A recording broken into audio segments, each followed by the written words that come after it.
3 metres, so max they're hitting. Being 3.8, he is far too big to be a freshie.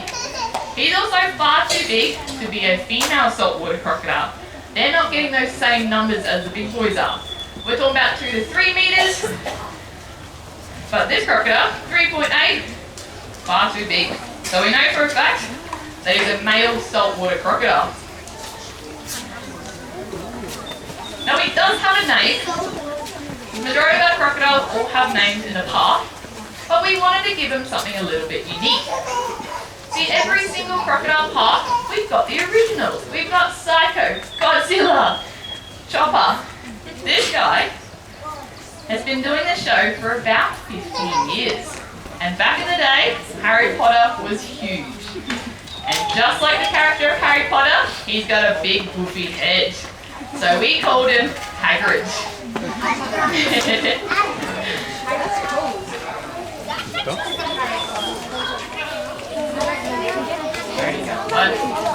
Come closer.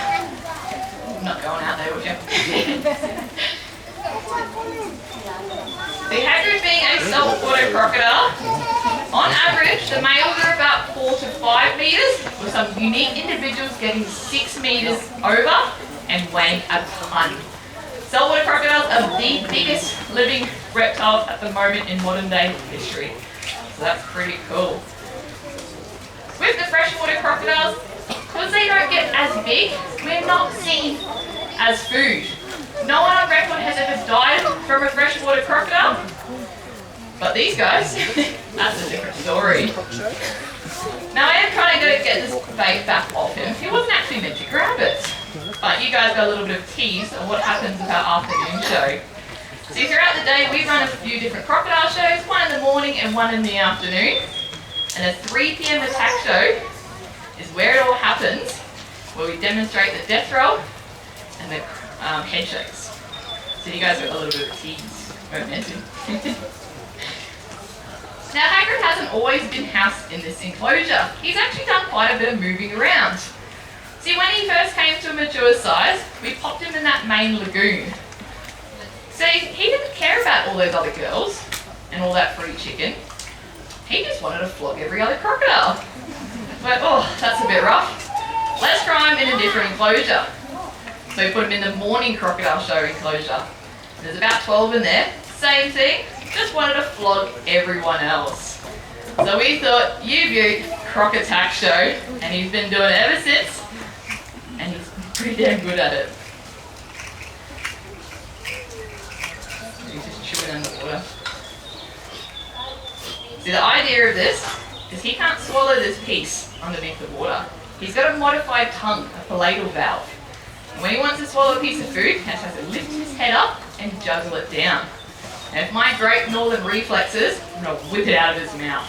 We'll see how that goes. But I am actually going to pull him a little bit closer because he's getting a bit deep out there. How about this way?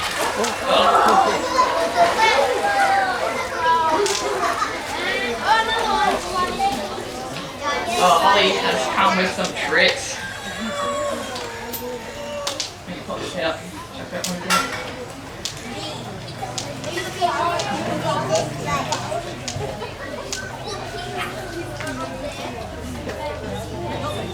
See, what we've just done is chucked out a little bit of feathers that float on top of the surface. Gives them an option. Does he want chicken, bait, Rachel?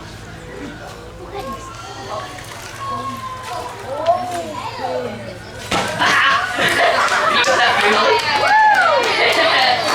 Thank you. We'll give him a little bit of food.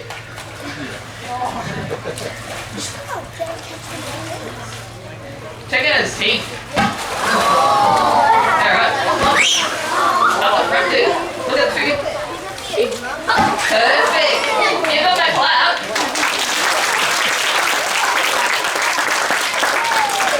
What a cool crocodile indeed.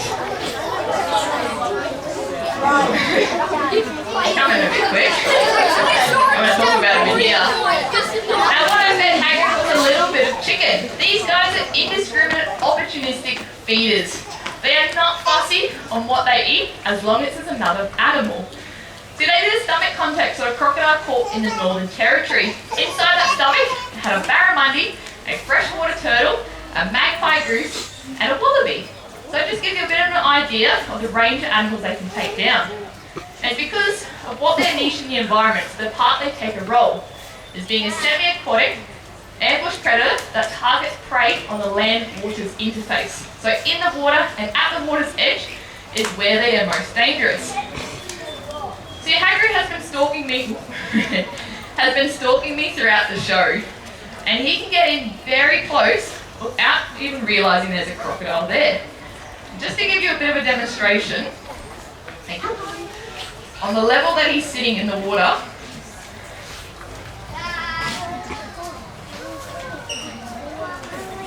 so his head is right there. That's it. That is hiding an almost 4-metre crocodile. So they can get in super duper close without you even realising it. And we believe it's because of the osteoderm, so all those lumps and bumps along his back. Osteo meaning bone, derm meaning skin. They're little pieces of free-floating bone under that skin. They've got a few different purposes. One being armour, protection for fights. 2, a bracing system, so when they do the high walk, they extend their legs out, it stops the belly from drooping. But the third one, which is probably the coolest out of them all, is they are slightly offset. So when he's cruising in just millimetres under that water, they are cancelling the ripples out. So that's how it can get super duper close without you seeing. Now when it comes to their sensory array on how they're hunting their prey, they've got incredible eyesight. I'm talking 260-degree field of vision, and it overlaps in front by 30 degrees. This is great for binocular vision, used for depth perception, so when he's timing the attack. Great sense of smell, so they can smell a rotting carcass from hundreds of metres away, and even better hearing than us. They have positional hearing, so they can work out exactly where that noise is coming from. Throughout this show, he's not quite listening to me. See, my voice is getting bounced off by a couple of different speakers. What he's relying on is tiny little pressure receptors, pretty much covering his entire body. They're called ISOs, or integumentary sensory organs, and they are super duper sensitive to movement in the water. So say a wallaby coming down, lapping up water. Me doing this, that is like ringing the dinner bell. You see him already moving in? He's getting closer to where he thinks I am. Now to make sure he is correct on the launching out of his attack, he's going to do what we call the minimum exposure posture, where he'll stick 2% of his body mass outside of the water to expose his eyes, ears and nose. He'll pop up, have a scope of the environment, duck under, and move in closer to where he last saw that. He might do it because I've stopped walking around, but we'll see. See, when he is in murky water like this, those main senses that we're using, eyes, ears and nose, they're not fantastic. He doesn't have a superpower that allows him to see through muddy water. He does have a third eyelid that protects his eye from debris while swimming through, but it can't make him see better. So yeah, he's just relying on those ISOs. Now when it comes to launching that attack, they'll pop their little head up, scope out the environment, duck under, get as close as possible, or they'll do one big gush of the tail, come launching out of the water. Their mouth will be wide open. When they come in contact with you, they will clamp down. They're not too fussy on what part they grab of you. They'll grab you, take you out, do a big U-turn and drown you. That is a typical crocodile attack. Usually there is no time for screaming or splashing. It is over within a second. Now I might demonstrate that because it is pretty scary. See if this time all goes to plan.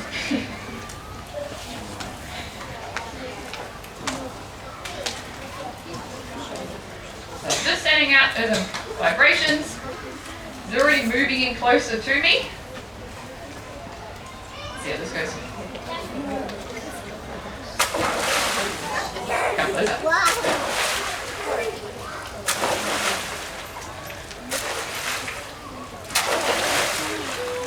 Come in. Come on. Ooh.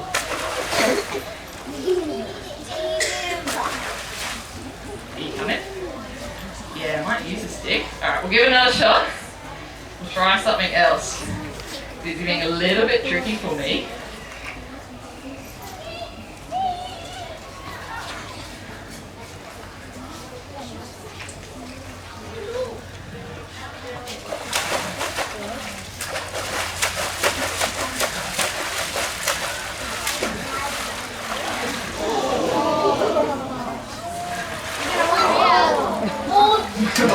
So that's what they do. They come launching, launching out of the water, mouth wide open, grab you, take you out of the deep. That's almost a bit of a stitch up for you. Take you out into the water.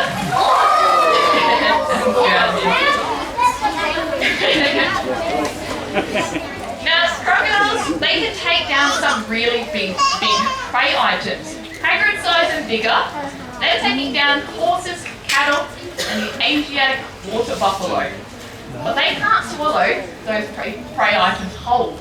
They got a few different techniques to break it up. So one is the head shake. So once the carcass has drowned, you'll lift its head up above the water and violently whip it from side to side. Bits go flying everywhere. His teeth are like a dotted line. They're gripping teeth. They're not slicing teeth. So he's not like a shark where you can just bite in, take a chunk off, and repeat. He has to do other techniques. Because I don't know if you guys saw before his teeth. I certainly did. They are big, but they are blunt. The other technique is the crocodile roll or the death roll, where they grab a bit of food and roll, roll, roll. Where this afternoon at the 3 p.m. attack show, Holly will actually demonstrate that. So some pretty scary stuff. Now when it comes to saltwater crocodiles, at the moment they are the biggest living crocodile. So we have 27 recognised species of crocodile in the world, and they're listed into a couple of different categories. We've got your true crocodiles, the ones that we find in Australia, your alligators, caimans, and gharials. And saltwater crocodile, the biggest they've ever found, and could prove, so I don't know about you guys, but while you're up here in croc country, you will hear a bunch of stories of fishermen saying that they've seen some big crocs. But through years of intensive research, we've worked out humans lie. Especially men when it comes to the length of things. But the biggest we've ever recorded was a crocodile caught in the Philippines in 2011. He was 6 meters, 17 centimeters, and weighed just over a ton. That is enormous. Now I'm going to do one big grand finale hand feed. I'll chuck a little bit of food in his mouth. He'll hopefully chase me. But I'm going to hand it over to you guys for some questions. Anything that you haven't had a chance today to chat to any of the zookeepers about, anything like myself, Hagrid, Hartley's, what do you got for me? Any questions? I'm going to stand up here and look like an idiot for 2 minutes anyway. Go ahead, bud.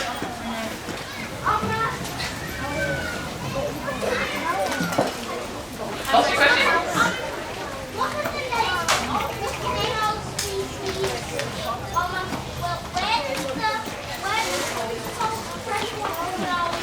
Where does the freshwater crocodile live? The freshwater crocodile is only found in Australia. They're endemic to Australia. The saltwater crocodiles have got much more of a larger home range. They're also called the Indo-Pacific crocodile. Yeah, absolutely. We've got some that are critically endangered, some are concerned. Salties, they're doing absolutely perfect though. Any other questions for me? Yeah, up shirt.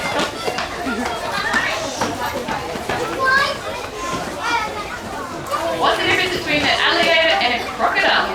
So when you look at this visually, the snout is quite different. With your crocodiles, they kind of taper down to a point. The alligators are quite a rounded build almost. Then you can get into the fine details about how the teeth sit. So with a crocodile, top and bottom intermesh, and you'll see them both like that. With the alligators, the bottom teeth go into sockets, and the top teeth are showing. So they're pretty much going to look overbite. When you get into the real fine little details, the osteoderms, all those lumps and bumps, they're different on the alligators. And gators also don't have self-excreting glands. But yeah, visually, they don't get as big, and their snouts are a lot different too. Any other questions for me? Go ahead. How much crocs do I have? At any given time on the property, we have about 3,000 to 4,000 crocodiles. So we've got a lot. Yeah. Does a death roll mean like a threaten? A death roll means threaten? Yeah. They'll do it when they want to break up their food or also get their food off their feet. So say a horse is grabbed and they'll put their hooves in, the crocodile will roll and head shake, try to get them off their feet. But it's usually to get the food. Does that answer your question? Yes. Yeah. Awesome. Alright, well. Sorry, yep. How long have crocodiles been around? have been around for millions of years. Back in the day, there were much more different types. There were fully aquatic crocodile-like reptiles, equipped with flippers, semi-aquatic crocodile-like reptiles similar to what we have today, and more terrestrial type. Rumoured that they could climb trees. Maybe because they're not here anymore. So we're talking about 250 million years ago, we've had crocodile-like reptiles. These guys have been very similar for the last 65 million years. So yeah, they've pretty much been unchanged since the beginning. Pretty cool. Alright, I'm going to feed up this guy. If you have any other questions or we're going to have a chat, I'll hang around at the end. Do you want to chuck that food over right here? Thank you. Last time I caught it in front of my face. So I always stick my hands out now. So just going to get Hagrid into a position. I'm just setting out those feeding cubes. Need him a little bit closer though. He's been doing this show for a very long time. So he knows what these feeding cues indicate. So I'm just tapping on the rock. See it? Well, there you are. Alright, got that gate.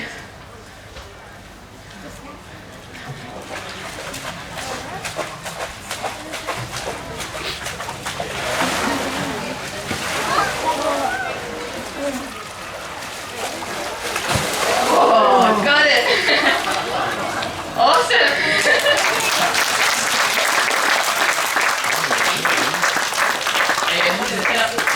I hope you learned something amazing about these critters. But don't forget about the other activities. But come back 3 p.m. Crocodile Tap Show, and we'll do a lot more with them. But myself and Holly, hope you had a really good day.